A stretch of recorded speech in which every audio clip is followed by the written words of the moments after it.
आज 77तम गणतंत्र दिवस उपलक्षे आम हुदाटली गाँव में समस्त गुरुजन एवं समस्त भाई भौणी एवं छोट छोट कुनिकुरी छुआ मान समस्त को हार्दिक हार्दिक अभिनंदन और शुभेच्छा जनाची समस्त को जय धर्म।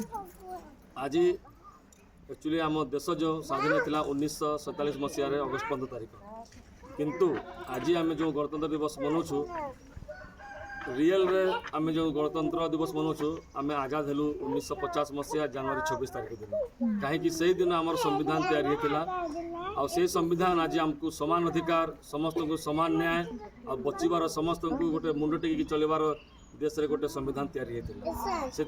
सारा भारत वर्ष आज आम गण पर्व हिसाब से मनाऊँ समस्त धर्म समस्त जाति समस्त वर्ण मिसिकिना मुझे आशा करे आमर जो जो छुआ मैंने अच्छा से भल से पाठ पढ़े आउ निज देशर ना सहित निज गाँव निज माँ बापार ना करेंगे ये कहीकि मो वक्तव्य को विराम दूसरी समस्त नमस्कार।